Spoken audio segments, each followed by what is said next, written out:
The score is now 1-1 between Alliance and Ninjas in Pajamas. One game is all that stands between one of these teams being eliminated from the DAC European Qualifier. We're going to head into our Game 3 draft now with the first pick, Slardar. What a surprise, gods.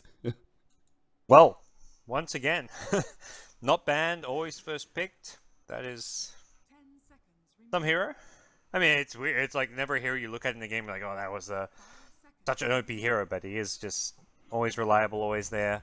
Always great in the late game to have a reliable blink stun initiator, and corrosive haze it's the new track, I guess. It's always pretty damn good at all stages of the game. NiP are going to respond with a hero that we haven't seen all series long, Keeper of the Light, and now a Weaver. I think one of the things, I don't think you ever want to give up Weaver and Slardar to a team. Something about the versatility and potential. You know, you could run a support Weaver and a core Slardar, core Weaver, support Slardar. It just feels a little bit too strong, so. Yeah, at the moment, from what we're seeing, I definitely agree with that. Alliance are going to focus on the minus armor, though they get the Venge to go with the Slardar instead. Venge, Alliance seem to prefer to run as support. I don't think I've seen Loader play a core Venge yet in any of their games. Could be wrong on that if there's a game I've missed, but it seems like they seem to lean towards EGM handling the like 5-position Venge mostly. Right. And, I think in both of our games we've had some serious defensive style supports for both teams. I'm interested to see whether or not Dazzle actually slips through the pool here, or well, I guess it doesn't really fit for NiP, right? Because they already have the Keeper of the Light, and Alliance presumably have their Vengeful Spirit support. So I saw we had one game with Coddle and Dazzle where it was like a 4-position like farming Dazzle kind of. Maybe I think it was Puppy playing it because I remember there being like Solar Crest and all these other big farmed items on Dazzle. But yeah, typically that does not seem like a support duo you have where you've got no lockdown control between the two, but very fast Amber grab. NiP know what they want. They didn't even seem to react to the Alchemist ban, so don't think that was something they were planning on picking up regardless. And here we'll see Qualifier probably on one of the more active mids than some of his other mids, so to speak. Like he's often playing the more farm-centric ones, the Shadow Fiend, the Alchemist, last game the Lone Druid, but when he plays the Ember Spirit, it gets a bit more involved. Although sometimes it is still Era playing it on the safe lane, depending on what the draft ends up becoming. I like the Alchemist ban from Alliance, both Alchemist and Naga Siren, making sure that NiP do not get the opportunity to play that slower split push Radiance game. SF and Nyx by NiP waiting on Alliance's third pickup here. Maybe we'll see a Limp Invoker this. Oh, never mind. Just 1-2 banned. All right. I was like, well, that's one of the common pickups against Ember Spirit, right? But yeah. Legion no one wants to Commander. like Quake to have Invoker anymore, it seems, Yeah. which I think it's well worth a respect ban just because I feel like he's way more comfortable in this series than others, and there's been games where he's just like single-handedly won NiP games off of it. I like it. I like the good lockdown versus the Ember Spirit. It does mean that our Slardar is going to support. We'll see whether or not Vengeful Spirit is also going to be in that role. Yep. Ninja's Pajamas do have a fair amount of mobility. I think they still need some extra lockdown from a core. We'll see what that's where that's going to come from. Like the Searing Chains in itself doesn't seem like enough, but plenty of room to either get like Era something or from their other support if they want to. Seems like NiP typically running the Weaver in either the inner core role, either for Trixie or for Era, and perhaps even more so on Trixie in the offlane. So maybe we see Era play something kind of like tempo controlling from the carry role, but we'll find out soon enough. And so far, no like obvious Coddle partner. Not that there necessarily needs to be one. The hero in itself can be very strong and potent in the right hands, and it does kind of deter a lot of those physical damage caused because of the blinding light. And that's something where Alliance are likely to head that direction with the Venge Slardar.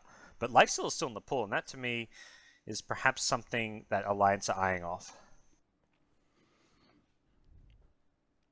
Ninjas in Pajamas need some sort of team. I'm trying to think of what they need here, because they have this early aggression of the Ember Spirit. They have some okay team fight. They need something to tie all of this together, whether it's the Weaver safe lane core or off lane. It does feel like there are some very weird peaks and valleys for Ninjas and Pajamas lineup so far. I like the Rubik here, just because it is a quick disable against the initiations of Alliance, because they have both the Blink Dagger of Slardar as well as the Legion Commander. I feel like you do need that kind of quick cast disable to be able to put a wrench in the cogs of Alliance's workings.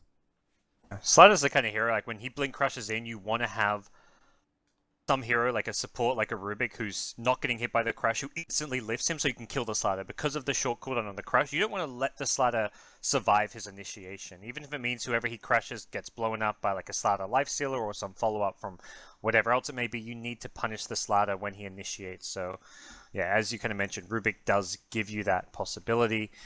And it's also going to leave NiP with the overall last pick for a core role as well. So that kind of leaves them a lot of freedom to last pick some kind of... I mean, they can pick their last hero into the mid lane, into the safe lane. Theoretically, they could get a team fighting off laner if they want. They're very versatile thanks to the Weaver able to go in many different roles. And similarly, the Ember can go either safe lane, mid, and I think we even saw one game where it was actually an off lane like general Ember Spirit from Na'Vi. So not a typical or something I'd expect out of NiP, but end of the day, NiP can really wait to see what Alliance are running before they decide on their last pick. There's the Lifestealer, as you were talking about before, for Alliance. So they'll have a Lifestealer Legion Commander, Lifestealer Slardar combination. Hell, even Lifestealer Vengeful Spirit is a powerful laning duo, as we saw from the earlier game for NiP, where Jonas and Vaughn had to just jungle away. Yeah, it makes sense. I think Alliance need to pick it up then, otherwise it gets banned out. Something that NiP could have considered banning in the second stage, but at the same time, there's other heroes you can pair with a Slardar. We've seen the PA come out. I mean, even Chaos Knight, which has been a loader go-to while it didn't work in game one, does match up pretty nicely with the minus armor, so you are a bit limited. You only have so many bans, and you've got to target someone to offlaners, someone to mids, and once you get to that fifth pick, it's very... If it's a loader hero, then you know, ban the Lifestealer. So we get to that last ban. They actually banned Darks here, expecting a mid-limp Legion Commander. I guess I want to say Limp's played that before, but... Yeah, I think against the mid-Ember Spirit possibility, that maybe the Legion Commander can fit into that mid lane role. But as we said, like, NiP are more than willing to run safe lane Ember Spirit on Era. Mm-hmm. Yeah, so I imagine NiP are going to respond to whatever the fifth pick is from Alliance and then go from there. So if they see like some kind of mid matchup they don't want Ember in, they can send him safe lane. Or if they see like a key hero that they want to pick to like counter the cause of Alliance, something that can like kite the lifesteal around or deal with this last fifth pick of theirs, that's where if it's a mid hero, I don't think they'll be afraid to pick it and run Era on the Ember Spirit. But ooh, you know what I'm kind of down with? If it wasn't for the Legion Commander, I'd be real down with a Centaur pickup for NiP. You know, you need an initiator of some kind, and Centaur is really good disengage with the Lifestealer, but it seems like Alliance do have a lot of lockdown now with the Mirana rounding up their lineup as their mid laner, and we will have a more typical off lane Yunosumfan Legion. Yeah, I'm wondering what they're thinking. I agree on the initiation point where it's like Ember Searing Chains, Rubik Lift, these are not things you can rely on past the laning stage, and perhaps late game your Ember when he's got tons of items can go into the Blink Dagger and have all those short cooldowns and use the Searing Chains a bit more aggressively, but you want to ideally have that Centaur-esque hero. Sand King would have been great to be starting off those fights. Clock's still in the pool? Yeah. Yeah. I want to say they also need some damage there. Like the Weavers often will kind of never not be able to keep up and dish out enough damage like throughout the mid to late game unless they go like the really glass cannon build, and that's where I feel like Clock is a pure initiator, and they're going to go for the offlane Trixie Weaver and put TA mid and Era on the safe lane Ember. So they kind of lack that initiator, but they're going to try and make up for it by having an extra like core that can transition to the late game, and also a core that's very good against the Lifestealer and the Mirana as far as that mid, like the lane goes, and even pretty good against the Mirana at all stages because Refraction is more often than not going to block that Starstorm damage.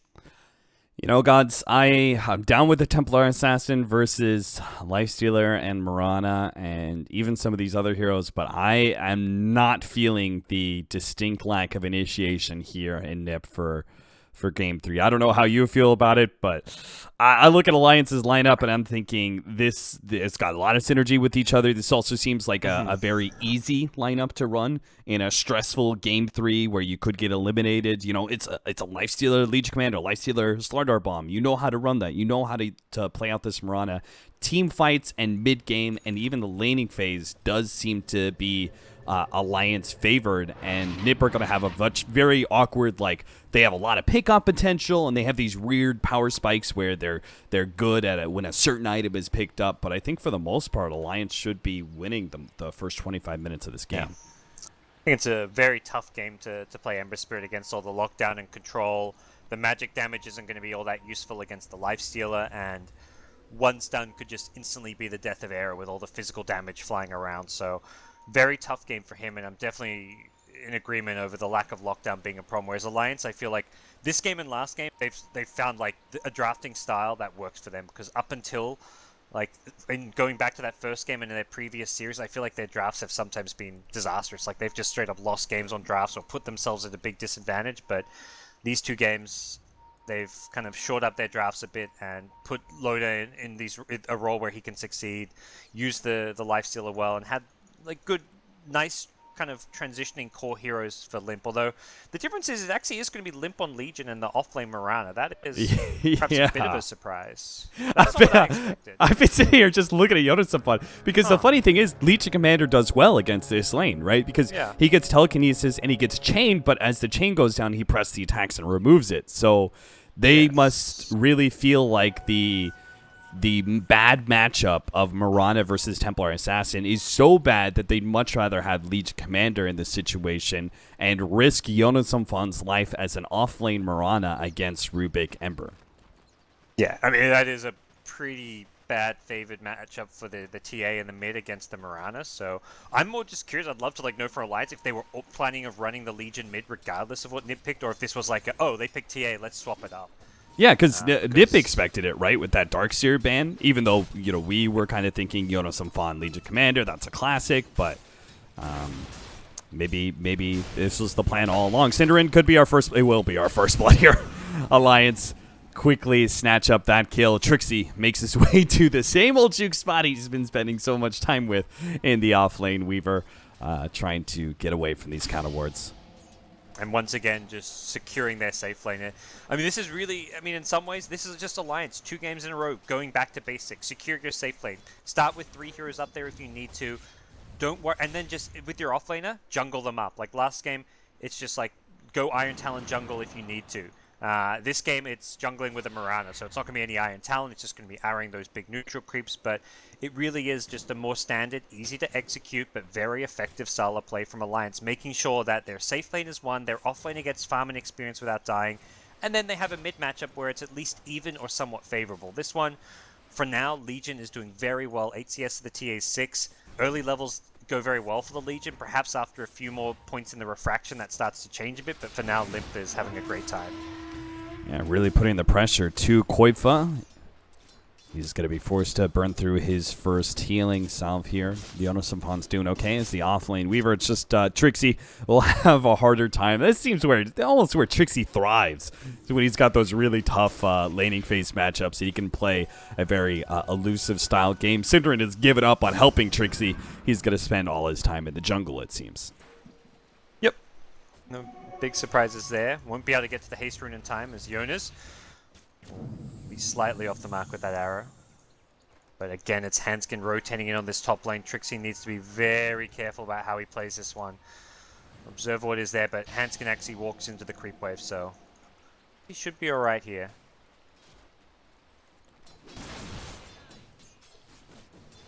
Man, Legion's 14-6. Force Koifa to burn through regen. If he can actually get some sort of support rotation from Alliance, I doubt that's going to happen just because Trixie is maintaining a constant presence. And that really does seem to be where Trixie thrives, is playing this off lane super aggressively and making all the supports sit in lane in order to shut him out. I think he's okay with this even without the rotation, just because he's probably telling his team, like, yeah, just keep zoning out that Weaver. I'm winning my lane, so to speak. I mean, he's even on CS, but like that in itself, to me, is a good outcome of this lane against the TA for now. You're not expecting to ever really be able to shut down the TA's farm completely without having support involvement there, so they're dealing with Trixie while they get the stun, number 1, number 2, and they've got a kill up top. Nicely played by EGM and Hanskin. Having the Sentry and Observer where they knew exactly when Weaver moved up in the lane and they punish it. NiP are trying to make the most out of this free lane that they have, trying to get the necessary stacks and pulls off for Synderen to get some good growth and farm. Rubik's going to make his way over to mid alongside Trixie. Trying to help Qualifier out punish here. Limp's aggression. He's playing very aggressive with his Oh, laning they popped the style, trying to smoke. always trade hits. Yeah. Nice read by Trixie there, and there shouldn't be anything that comes of this. Qualifier is still playing kind of forward. Yeah, they're trying to bait it, it looks like, knowing they've got Synderen behind and Rubik's even coming back to mid lane. This is 4 NiP heroes. Qualifier. They're going to take that bait, and a big blast is going to come through. Now they're turning around. EGM dropped low. That's going to be their target. Trixie looks to pick it up. Another blast is coming in, and that will be your first kill for Ninjas in Pajamas. Just the 1 kill, though. I feel like, considering how much of a successful bait it was and how well they brought Alliance in, I thought they were going to get more, so to speak, and it was just the support as well. Like, if you get only Limp there, I'm like, all right, that's pretty good. Or if you get both supports, like, yeah, decent. But getting only 1 support out of that, still obviously worth it and a decent outcome, but it wasn't quite as good as perhaps it could have been. The whole time Loda, of course, free farming away. And Limp, it doesn't really slow down his farm at all. He just backs off. He didn't even take any damage, so he's still in this mid lane, free farming away against the Templar Assassin. Loda, he's being a big meanie, man. He's taking so many denies against Trixie. Trixie just cannot get it, even underneath the tower. Loda really putting in that extra effort to make sure the offlane Weaver does get shut down. Now, we actually had this conversation, right? Is the offlane Weaver, can it be successful when it does get shut down so heavily? And that was game 1. And that was honestly a game that was won based off the other lanes. It wasn't necessarily the Weaver. This game, I think the Weaver is going to have a bigger impact, and I think this will be a better test for the offlane Weaver and what impact can come of it. Yeah, absolutely. He's underleveled, underfarmed, and the other lanes aren't being heavily won. I mean, there is potential for Era to start making some rotations and blowing the game open in NiP's favor, but that's we're yet to kind of see if that's gonna be the case, because Qualifier is definitely going to want to just play kind of more the farming efficiency game, use the Ancients nearby to try and get some good farm for himself. He's not going to be rotating until he has a like bare minimum, like a Blink Treads or something. Right. Lim spending some time with his Iron Talon in the jungle now, and Hanskin will clean up some of the farm in mid. Makes sense, I guess, where you want to get that support.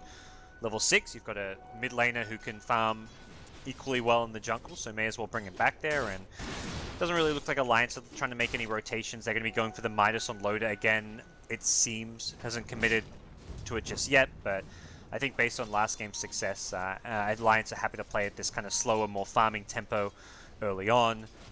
Get a few more key levels on themselves. I mean, Jonas is playing an offlane Mirana. That's not really a... That's also like a farming style offlane. Both teams... I feel like the offlane Mirana is a very similar hero to the offlane Weaver in a lot of ways. It's more of a farming core rather than like a ganking hero. Doesn't really... Isn't like the traditional like teamfight or initiating offlaner. It's one of like the offlaners that tries to transition into a carry in some ways. Right.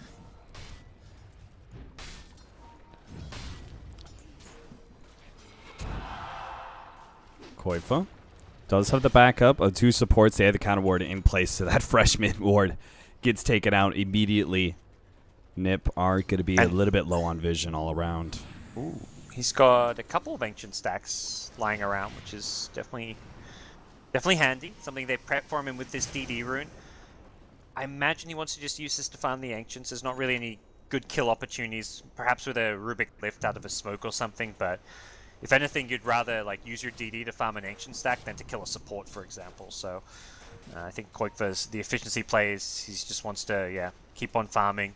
Perhaps he's going to get another point in side blades at level 8 and then try and farm those camps. Fresh counter wards laid down, but Trixie will get the Shikuchi away from EGM, just outside of range of that magic missile. There's the hand of minus for Loda as well. And I agree with you. I like this, especially since it does feel like Loda, our alliance as a whole, is going to maintain a lot of early to mid game strength via their draft. It does feel like it's okay to take away from some of that early game for a little bit more of later game pressure. And I guess similar to the last game, it's like there's no blink carrier right away. So until, I mean, you've got to support Slatter. They're not going to farm. You're going to have your armlet probably before Slatter has a blink. Similarly, Legion, even though he's farming while mid, he's going to go treads and actually looking, at least for now, with the queued up armlet. And this is typically what we're seeing from most Legions, that you go the armlet before the blink. Perhaps some of the off-lane Legions go for the blink first sometimes. If you're farming one lane, it seems like going for that armlet as your first item works out quite nicely. That was so close, Era. Yeah. Limp was preemptively TPing as if it already landed. Yeah, that would have been a great arrow into a duel, into a big-time kill on a safe lane free-farming Ember Spirit. Top lane looks like Trixie. Small go there, but only a pittance of damage. He'll walk it off with Shikuchi. You said best. Trixie loves these pressure situations where there's 3 heroes against him. He's such a nuisance, and somewhere around he's got a couple heroes nearby, although Hani's headed back mid. Syndren's still sitting behind him. Not too many levels on the Rubik, still just level 4. Venge already level 6 for EGM. He's had a bit more time just going for some of these pulls in the side camp and been a bit more successful with his early game. And it looks like Alliance's support's in a slightly better position in terms of overall levels. Slow down. Trap, TA trap, a big one onto Hanskin will allow Era to be able to close the distance with his Remnant. They do have the Moonlight Shadow, and Hanskin will actually walk back into the press of the attack from Legion Commander. There's a shrine there if they need it, yeah. Not even going to need the shrine. No. It looks like they want to save that one. Small window there, missed out by NiP.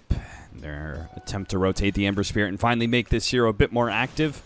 This is one of the more aggressive heroes that NiP have in their roster. Coddle, TA, even Weaver. They're not really hitting the same kind of power spikes that are pretty obvious. They spend a little bit more time farming. Ember Spirit is one of those heroes that as soon as he reaches his higher levels and Flame Guard and Searing Chains, he can just triple Remnant people down over and over again.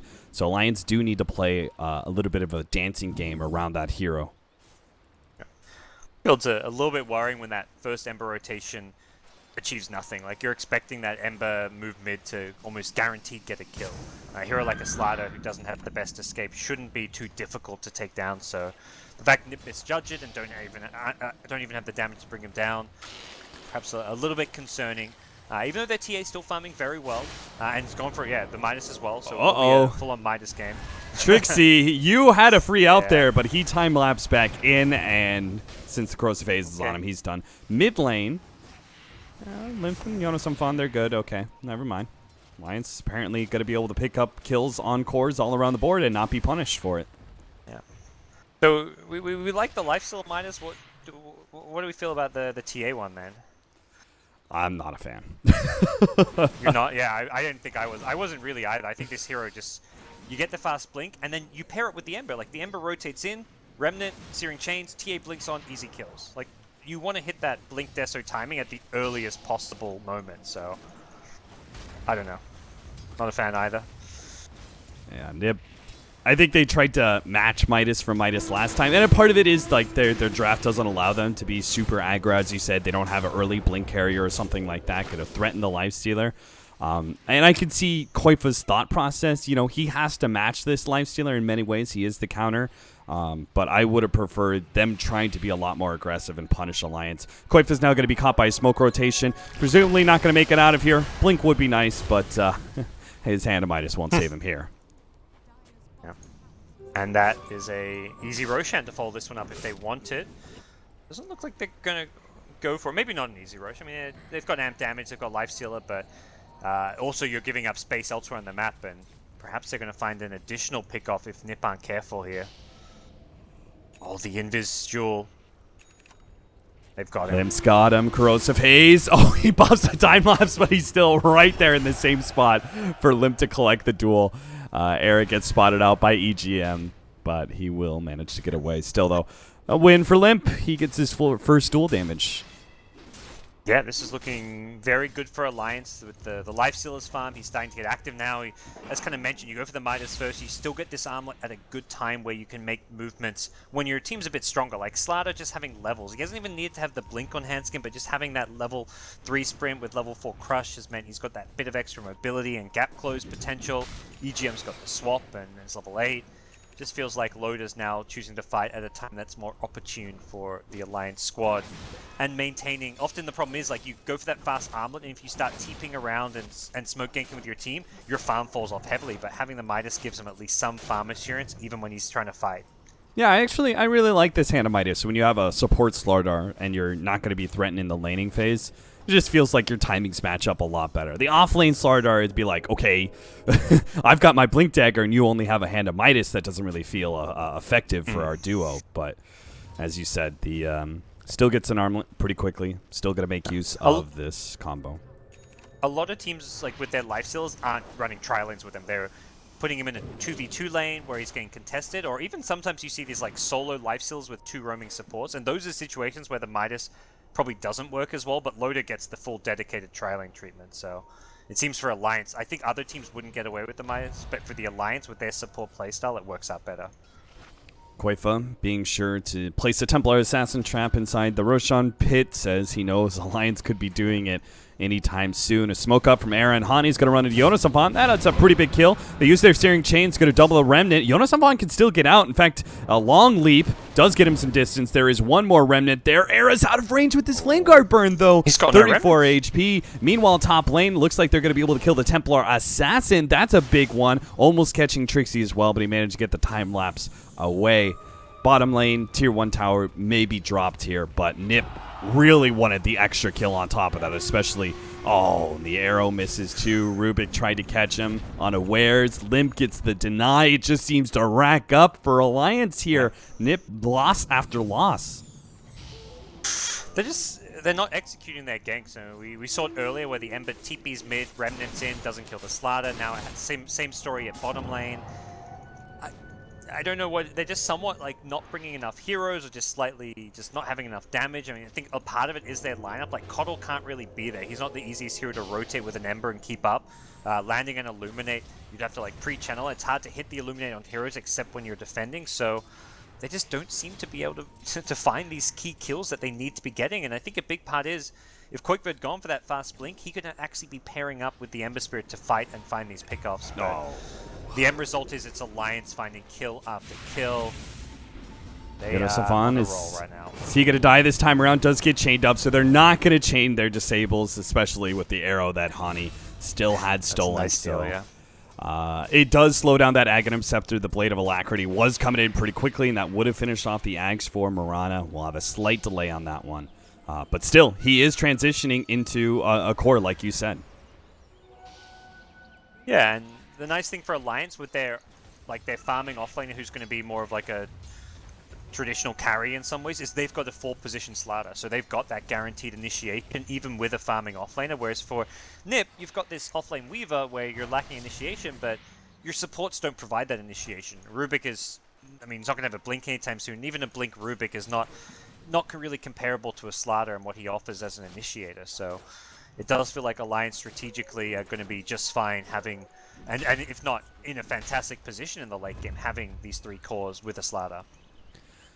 Hani and Era, they've been moving this duo around quite a bit. They're going to go for another smoke gang together, try and maintain the presence in the other lanes with their heroes, try and show on map, see if they can get a surprise rotation. They may just catch Jonas Savant again. He's like, I'm so close to the Aghanim Scepter. Please, God, no. Don't let this happen again. And he's good. Leap. The maxed out leap. Yeah. I mean, these are, yeah, again, like rotations that you need to be successful in, and I really feel like this is like one of the most passive TAs I've seen. Like you watch what most teams are doing with the TA, like yeah, you farm and you prioritize taking the ancients as often as possible, but then you look to fight. Now Qualifier has to fight.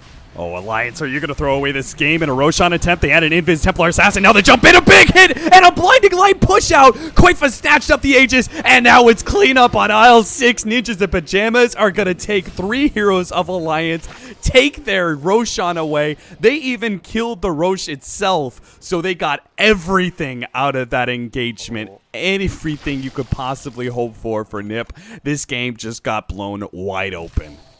Yeah, going for that Roche. Very risky against the traps. Loda, is he actually going to get caught out as well?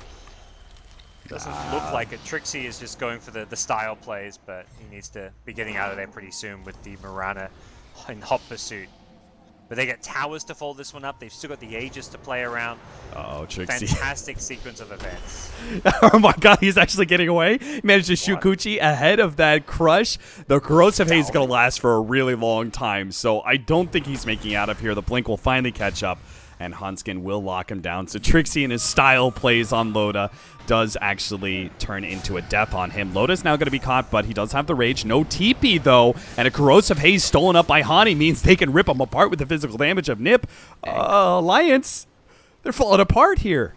Yeah. I mean, Trixie makes these plays where you're like, is that really worth it? And then you look at what's happening elsewhere on the map for his team, and you're like, actually, it's fine. They got the tier 1 mid, the tier 1 top, and then they kill Loda. You're like, all right, well, he just distracted two heroes who couldn't really help Loda out. And like you say, Alliance seemingly throwing away, not the game just yet, but their lead for sure in game number 3 with that Roche attempt. All of a sudden, a 5,000, maybe closer to 6,000 gold swing in the course of a minute, all because of that. And suddenly Qualifier has just been fed a blink, Desolator to go with his Blink Dagger. He's already level 17 now, and things are looking a whole lot better for an NiP team that, in my mind, were really struggling in game 3.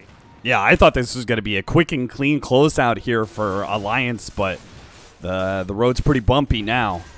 Limp's still farming away. He's going to be doing his neutrals, and he will have that Blink Armlet. So we'll have a bit better initiation for Alliance, and that is their one advantage. They will have almost the entire game. In fact, will probably the entire game. Initiation always going to be in favor of Alliance, and if the initiation is right, you can make any lineup work, no matter how late you go. So NiP are still have to fear a lot from Alliance, even with that comeback in the Roshan pit. Curious to see if Era picks the Blink Dagger. He's just about got the money for it. Moonlight Shadow being used. Alliance wanting to gauge into this. There is a Sentry Ward on the cliff, and Qualifier preemptively melding could be the answer, but they haven't walked into range of the Sentry just yet. Blast comes out. Alliance starts showing some of the heroes. Quick leap away. It's the Force Staff threatening them. They do have the scan onto Qualifier. See if they just throw out a blind arrow or something, or if they're just going to stay away from NiP at all costs. And that's probably the better play, honestly, with that Aegis still in hand. They have vision of him. Counter ward and ward. Again, it's the Aegis hero, so they are going to make a combination play. They're going to swap him back into the tier 2, so when he comes back, he's still in considerable danger. With the arrow coming out, he's actually immediately going to land on Qualifier, and he dies just like that. Underneath the tier 2 tower, NiP have now lost their Aegis advantage, lost their team fight play here, and are going to have to full-on retreat, but Cinerin's going to be the extra hero caught behind. Hanskin managed to blink forward, get a corrosive haze on him, and they will find, Hani? Careful there. Is that leap really worth it? Arrow coming out. Hani jukes it. That was really well played by Alliance. As soon as they got vision there, I mean, that was just perfect execution. I mean, hats off to Jonas. He made the hard play timing the arrow on the Aegis respawn, but it was the real team decision there to make it go on an Aegis. There are a lot of spells, including a duel on an Aegis. Sometimes that puts you in a position where you just have to immediately retreat, but they knew with that arrow coming in that they could get the kills, and now top. They've caught Era. Yeah, they have the Aghanims and the Infest combination, so that will be an easy duel win. Trixie, has the time lapse up, but it looks like he's just going to Shikuchi away. And should be good. Hanskin's still looking to catch him. The corrosive haze is now gone after the time lapse, and Trixie will make his way into the trees, so unlikely to be found anymore. Brave time lapse. Yes, I guess it was. He felt like he wasn't going to outrun them, even with Shikuchi, because of the sprinting Slaughter. So Slaughter's got like permanent Shikuchi movement speed, so he felt like he had to get rid of the corrosive haze. But almost went right back into that said Slaughter. Regardless, Ember's dead, which means looking like it should be a tier 1 top tower, but the creep wave has already died. Hanskin is prepped, Invis up behind it, and Trixie needs to be careful here. This Invis rune could mean a free pick off on Trixie. Runs into him. Hanskin not throwing out that stun just yet. He needs a visible. Hiding in the trees. Visible Weaver to Corrosive Haze and stun. Limp maybe catching Cinderin. Yeah. See, blink back. Cinderin has a little bit of time here to work with the Force Staff. Does manage to juke out Limp a bit. If he really wants to make it out, though, he needs to TP. That's not up for another 3 seconds. So Limp may still be able to find him. The Moonlight Shadow. Does he search the right way? Goes right. Should have gone left. He'll miss out on that kill. Bit of misfortune there, gets in the wrong way, but nice Force Staff over by Cinderin. Still at top lane is Hanskin and Loader, fishing for a kill up top, and NiP may misread and think that Alliance is suddenly all at bottom. A lot of them are, but this two-man duo can find kills very easily up top. Especially with any hero, perhaps Qualifier the only one who can survive the combo with the refraction up, but anyone else is a kill. Yeah, even that refraction, they have the Basher now on the Lifestealer, so if he gets a little lucky, they could actually still kill Qualifier as well. Qualifier though, level 19, partly thanks to the Midas. I mean, he's 3 levels ahead of the Lifestealer himself, and you can definitely see where that Midas starts to kick in at this late stage of the game. The level 25 talent is very, very good on TA, so definitely one of the benefits of getting this Midas if you get away with it, which it feels like with that Roche fight, they kind of have gotten away with the Midas. We'll see if Alliance can catch them out though with this smoke. Smoke not going to find anything. Do have the positioning though to go for these mid-tower pushes if they want to let NiP go for the tier 2 at top lane. There's safe lane towers. Even if it is a tier 2, there may be a better strategic advantage in taking the enemy's mid-towers. Yeah, map control makes the Roche fight a little bit easier.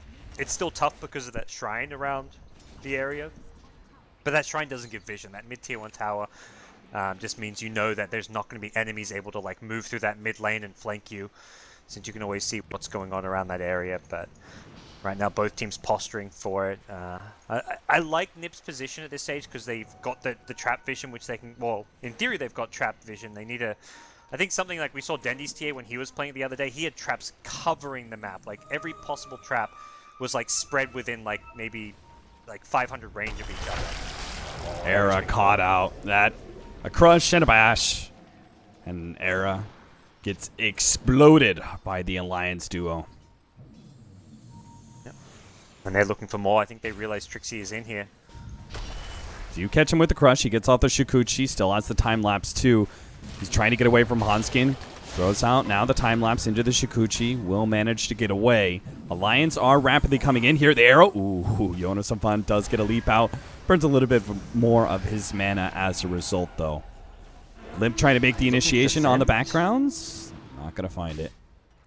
Yeah. They did have the Ember buyback, but it doesn't seem worth risking a defense using an Ember buyback for a fight that's not really on advantageous terms. Not necessarily at a disadvantage, but Alliance were all there, well positioned and split up. There wasn't any easy initiation for NiP. I mean, they don't have a clean initiator. It's the Slater of Alliance who's the king of initiations at this stage of the game, so I think the right call just to back off, give the tower up, and wait for a Roche fight to play the contest game.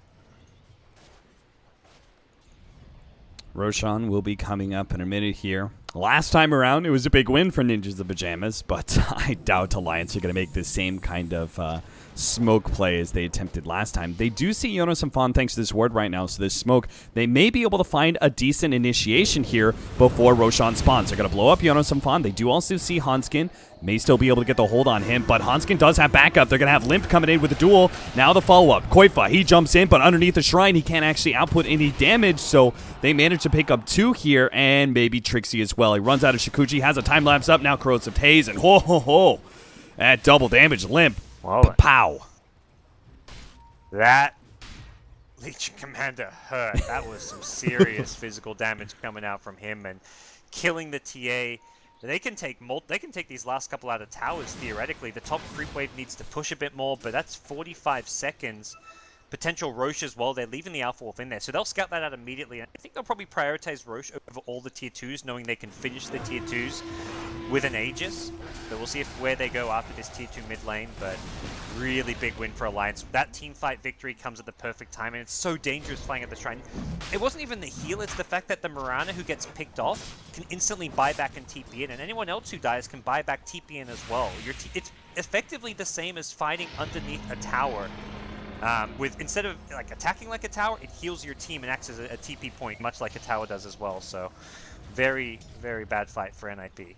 Yeah, it was especially Qualifiers' commitment there that was, I think, particularly disastrous as he blinks forward. He's the one who picked up that hand of Midas, who has such high levels for the Radiant side, has all this gold and net worth, and he just gives it away so quickly. Doesn't get any damage out on Alliance, just gets popped, and now NiP are playing that scrambling game where they don't really have map control. They know all their objectives are going to be taken, and they're just trying to make the most of the map until they have to high ground defense. Loader's just working. He's actually, he picked up the Hyperstone, thinking of looking like an Assault Crest, but he's going back for a Mjolnir now. Very good item to help break that TA refraction, which may become actually quite important this game, as far as the TA when she hits level 25. Also pretty nice to just chuck on your Legion Commander when he's initiating in, so it makes Limp a bit more powerful in the front lines when he goes for a duel. Like if he duels, you don't want to suddenly focus him down to try and turn the duel around because of it. Era kind of poking at EGM here, seeing what rotations they could force. Trixie was sitting on top of the shrine. Loader. So NiP had that whole entire thing kind of planned out. The Infest gank once again, but doesn't look like Ant's going to be able to get any kind of a blink crush, but he's shrined up, so he is going to go back in, but the Observer Ward should prevent too much from it happening here. Trixie's, okay, it was out of mana, but he did have just enough for the TP out. Well, that play by NiP, I like it. You know, it was kind of a poke. They had someone sitting on the shrine to be able to see that rotation. It did buy them time for the BKB on Templar Assassin, and that was very clearly a missing item in the last engagement. They need something that allows Koifa to be able to right-click uninhibited. Yeah. Just a few too many stuns to worry about, and that's where Alliance talked about at the start. Like, they just have plenty of lockdown to enable the lifesteal to do a lot of damage. And even if an arrow lands, your game's over. There's not even without an arrow. There's the Venge Missile. There's the Slaughter Crush. There's ample amount of disable to go around this Alliance team, and they are hunting. They are looking for kills, but this has been largely scouted out by the Radiant Vision, the wards as well as the traps. So something Alliance have had to deal with and made it a bit more difficult for them to find these pickoffs. Hanskin in his Moonlight Shadow was spotted out, so he knows there's at least a counter ward up here on the cliff. That's all they're going to find. NiP are playing the hard edges of the map right now, knowing they're being hunted by Alliance. Alliance at some point may just say, alright, let's stop hunting for kills, let's just try and force a lane, but they don't have that sniper this time to force DPS out onto the buildings. Limp perhaps thinking that the Assault Crest will make that high ground push a little bit easier, and they've got a small little window with the Aegis left, bit under 2 minutes, so will be enough time for him to complete the Assault Crest and still go for a push if that's going to be the call. But again, like it's a nice item to help you push high ground with, but it's still like you haven't got that sniper. It still requires the lifesteal and the Legion Commander to be on that high ground and putting themselves in a vulnerable, exposed position. Yeah, and NiP do have some kind of scary heroes to go high ground into, right? Templar Assassin with the burst damage, but it's Ember Spirit and Weaver, those highly mobile and poke-at-you heroes that are going to be hard for Alliance to deal with without the... Because they don't have a sustain hero either. They don't have a safe right-clicker onto towers, and they also don't have a mech hero, something like that. So all that poke damage will have a very credible impact against Alliance's high ground.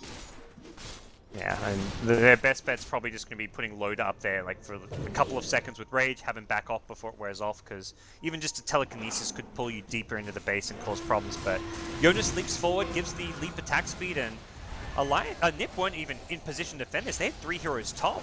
They're really just caught a bit by surprise here. There goes the Blinding Light, and now here comes some of that damage that we were talking about from NiP, but it may be just a bit too late. They use the Rage now for Loda to finish off that melee Rax, while Limp deals with the Rage Rax, and NiP, they don't even get their opportunity to high ground defend like they wanted to. The Moonlight Shadow goes out, Alliance start backing away.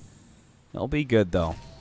They just weren't in position. They weren't spamming out the lanes with Coddle. They had 3 heroes top, perhaps just trying to be farming efficient, and Alliance just charged through that bottom lane. Jonas just leaped over the 2 melee cores to give them that bonus attack speed, and suddenly there's the Lifestealer with Rage and the Legion on the high ground tearing your racks apart. The Assault Caress, and most importantly for Limp, is he had the Aegis, so even if he gets pulled in, he's still pushing with pretty low risk because of that extra life.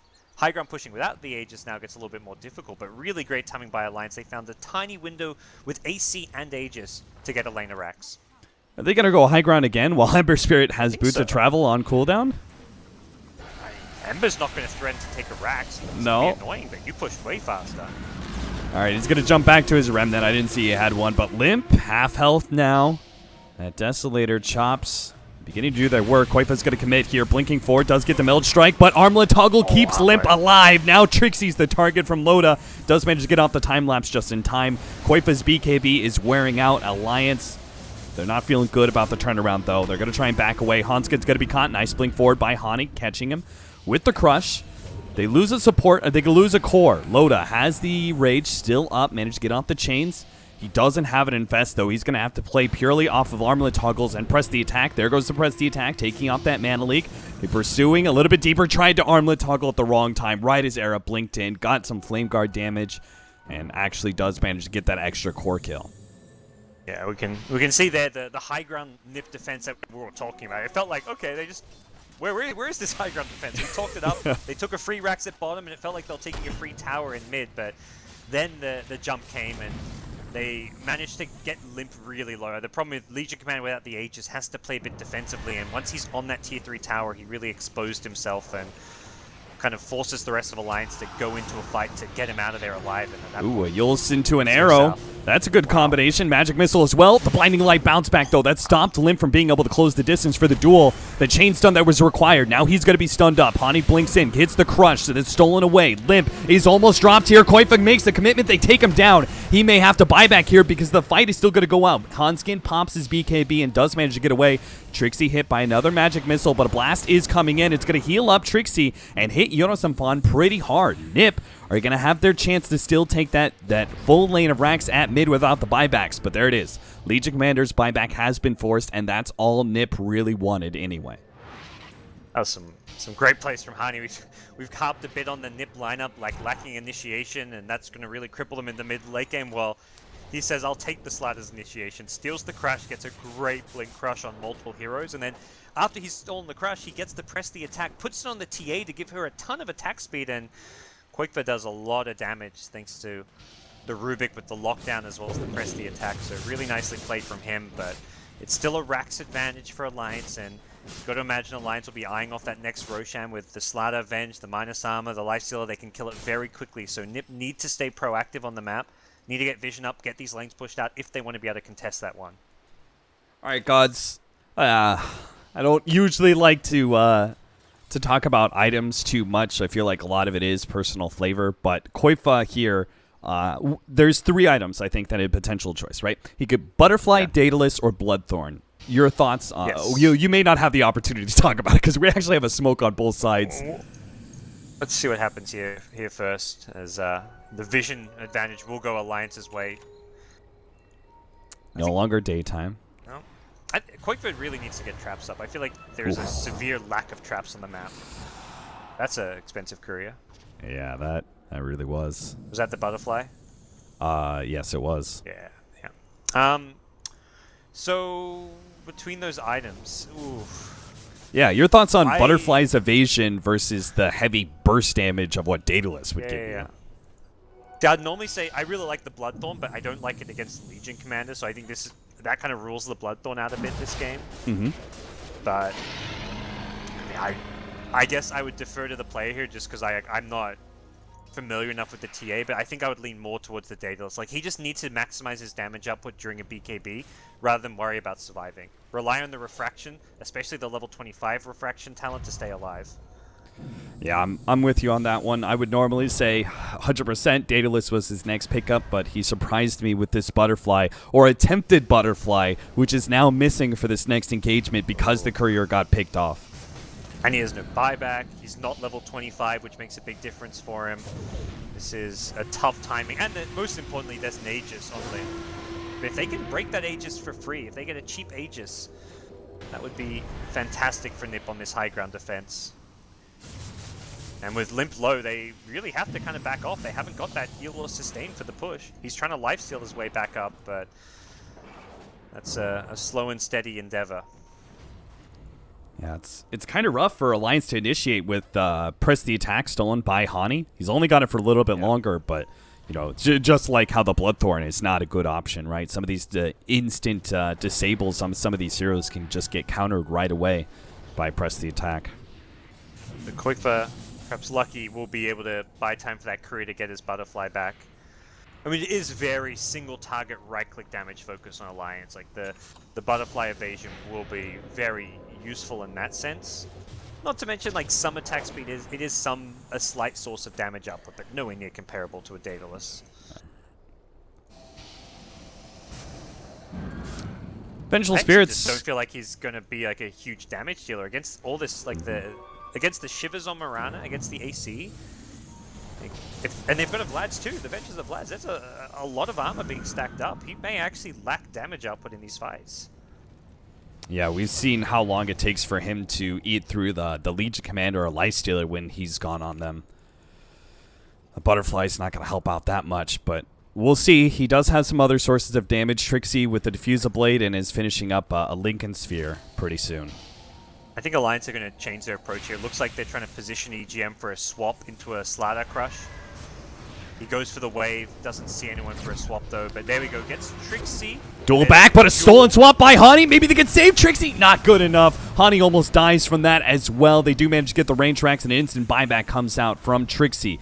A trap onto Limp. He is the one with the Aegis, so Alliance can still fight around this one, even with Limp. No HP and little mana. Vice versa here, EGM looks for it, just ends up running out of mana as they kill that ward. 2 minutes on the Aegis if they want to back off, shrine up perhaps, and go for another run. Limp's kind of headed that direction as if that's going to be the call. Just a range track's not really what you're hoping for out of this next Aegis. And if you do give TA space to get the Daedalus with the Butterfly, then you're looking at a problematic situation. But you'll now be fighting into daytime Keeper of the Light. Is that enough of a factor to sway you to delaying and waiting for the next Aegis and the next nighttime? It's hard to push, I feel. They didn't use their glyph on the NiP side, so Alliance is probably aware of that too, that they're fighting to glyph, but they smoke up. NiP actually want to take the fight to them. Very surprised by this because the Aegis still has a good duration on it, but they feel like they can get the jump and burst down a key hero here. Oh, they see the courier coming in, so they know these heroes are smoked up, but the initiation still comes true for a NiP. But Koifa can't put out the damage on this Ghost Scepter, so now it's going to be Alliance's initiation, who's a little bit better. They've already scored 2. They've locked down Koifa as well. Limp, he eliminates him under the duel. Now it's going to be mass buybacks, going to be forced out of NiP, and they just don't have the buybacks. They're going to be able to get the Coddle as well, but it's 2 of the cores down permanently for Ninjas in Pajamas. A full minute there. Yeah, I didn't see how Era got locked down, but the rest of the fight was... Whatever happened there, the rest of the fight was just as bad. Qualifier is going to die a second time, and that's it. That's game over. There's nothing you can do at that point if you're NiP. And very bold call, leaving your base, fighting into the Aegis, fighting outside of your high ground defense, and it does not pay off for NiP. Yeah, he... maybe NiP felt like they were just going to get chipped away too much, and they needed to be the ones... on the aggressive, play to win, not just play to stall out the game. And I can respect that, but it does result in their loss here in Alliance in this Game 3. NiP will be the first team knocked out of Group B. Yeah, it's a tough result for them, but again, like, they are trying to still figure out how this new rosters of theirs is going to work. They're one of the newer lineups as far as the European squads go. And something we've kind of talked about, it does look like one of the, on paper, weaker teams that Synderen has put together based on the players there. So they'll have to take some time to figure out that team synergy, to figure out what kind of drafts they want to be running, because definitely right from the drafting stage, we felt like this NiP lineup was at a disadvantage. Yeah, there were some bright spots where we saw game one. We felt like NiP had the clear outdraft, and I don't remember the Liquid game if we felt like the NiP outdrafted Liquid in their one win where they managed to push them to game three. So there are some bright spots for this new team, but they will still we will still have to say goodbye to them in this DAC European qualifier. So that means Alliance get to face up against. What is it? How are they facing up against? Cloud9 again. Oh, that's right. All right, so we're going to have a rematch on both two sides. Rematches. All right. Yeah. Cool I stuff. guess, I mean, that's probably the expected result. At least for this group, I think all the results went fairly according to expectations. This Alliance NiP series maybe was a bit hard to predict. A lot of people thought it was kind of 50-50. And in the other group, the surprise was the fact that Na'Vi upset Secret the first time they met. And we'll see if that's going to be the case once again. I don't know if Secret. Do you think Secret Na'Vi, like, if either does Secret go in as underdogs after having lost to Na'Vi, or do you think it's maybe a bit more even, or Secret favored? I think the favorite is still for Secret, even if they did lost that one best of three. I think their consistent performances are still slight to their favor, but I think it's very, very small because Na'Vi have been looking better and better. Yeah, and I think for Alliance now that these two games, to me, it was less about Alliance like figuring out their opponents and how to beat them, but it was more about figuring themselves out. Like, okay, guys, this is how we need to play Dota to win games. Like, I don't feel like Alliance adapted to beat their opponents. I feel like Alliance just focused on improving their own game, which to me means they're going to be a lot more competitive tomorrow against Cloud9.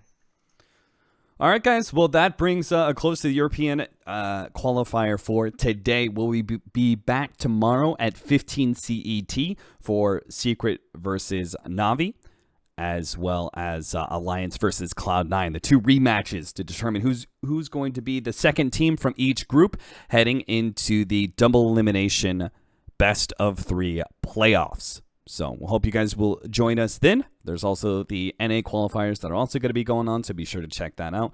For now, though, we will see you tomorrow.